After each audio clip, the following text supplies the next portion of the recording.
হওয়ার পরে সবচেয়ে মেধাবী এবং আন্তর্জাতিক সম্পন্ন সরকার ডক্টর ইউনূসের সরকার। 1971 সালের পরে সবচেয়ে ব্যর্থ সরকার ডক্টর ইউনূসের সরকার। ডক্টর ইউনূস সাহেব চোখে কালো চশমা দিয়েছেন, যার কারণে আজকে প্রতিবন্ধী শিক্ষকদের রাজপথে থাকতে হচ্ছে। আমাদের লজ্জা হচ্ছে, কিন্তু ডক্টর ইউনূসের লজ্জা হচ্ছে না। কারণ কি জানেন? সুদের ব্যবসা ভালো চলছে, গ্রামীণ ব্যাংক ভালো চলছে, আদম ব্যবসা ভালো চলছে, যার কারণে শিক্ষকদের তার দরকার নাই। কারণ শিক্ষকরা সুদের ব্যবসা করেন না। নতুন করে আমরা দেখলাম ডক্টর ইউনূস দেশের বন্দরকে বিদেশের হাতে তুলে দিচ্ছেন। কারণ কি জানেন? বিদেশি কোম্পানির কাছ থেকে শেষ সময়ে উনি ক্ষমতায় চলে যাবেন, কিন্তু পয়সা পাবেন, মাসেরও পয়সা পাবেন।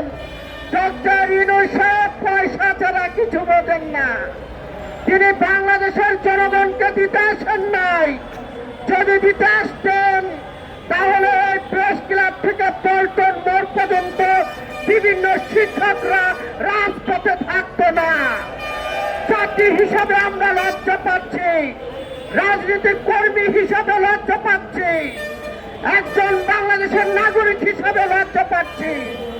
কারণ এই জাতির মেরুদণ্ড, এবং এই জাতি গঠনের সবচেয়ে বড় ভূমিকা আমাদের শিক্ষক। শিক্ষক মানে আমাদের অভিভাবক। সেই অভিভাবকরা দিনের পর দিন যখন রাজপথে থাকে আমরা লজ্জা পাই, কিন্তু ডক্টর ইউনূস লজ্জা পায় না। আমি শিক্ষকদেরকে বলতে চাই, আপনারা ডক্টর ইউনূসের সঙ্গে দেখা করে বলেন আপনার গ্রামীণ ব্যাংক থেকে আমরা লোন নেব, তবু আপনারা আমাদের দাবি মেনে নেন। দেখবেন আপনাদের দাবি মেনে নেবে, কারণ আপনাদের থেকে চড়া সুদে ব্যবসা করতে পারে। যার কারণে ডক্টর ইউনূস চোখে কালো চশমা দিয়েছে। আমি তাকে বলতে চাই, গত 17 বছরে বাংলাদেশে যারা বাংলাদেশের মানুষের ভাগ্য নিয়ে ছিনিমিনি করেছিল, তাদের পরিণতি কি হয়েছিল গণভবনে, ডক্টর ইউনূসকে সেটা উপলব্ধি করতে হবে। এই পরিণতি যমুনাতে হোক আমরা অন্তত পক্ষে চাই না। কিন্তু যখন আমার শিক্ষকরা রাজপথে দিনের পর দিন এভাবে জীবন জীবিকার জন্য থাকবে, তখন আমরা সিদ্ধান্ত নেব যমুনার অবস্থা সেই ধরনের হবে কিনা।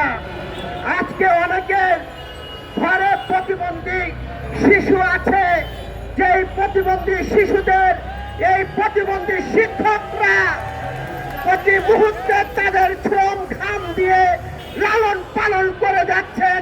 ডক্টর ইউনূস দেখছেন না, কারণ তার একটাই কাজ, সেটা হলো পাড়া সুদে ব্যবসা করা।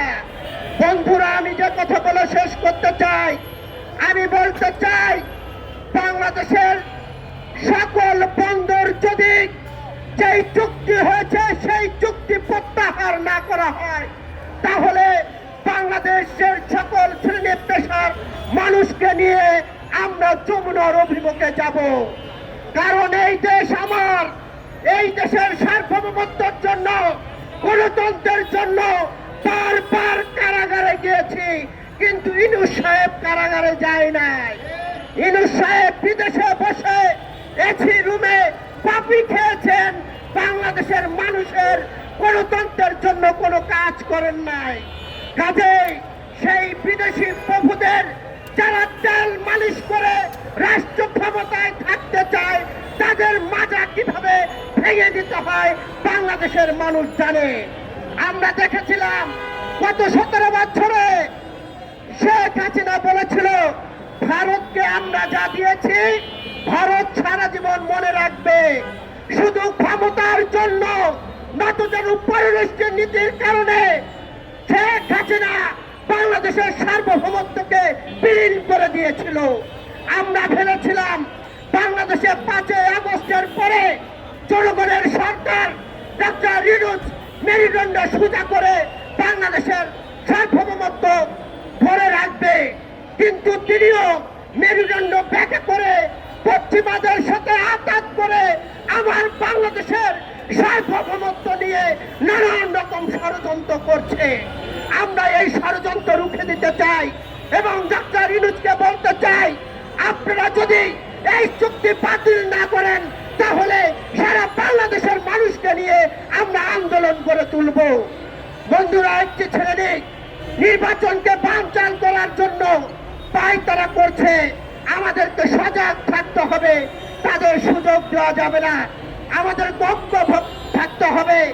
এই ঐক্যের বিপদে আওয়ামী দোসররা সুযোগ পাবে। কাজেই দল বল নির্বিশেষে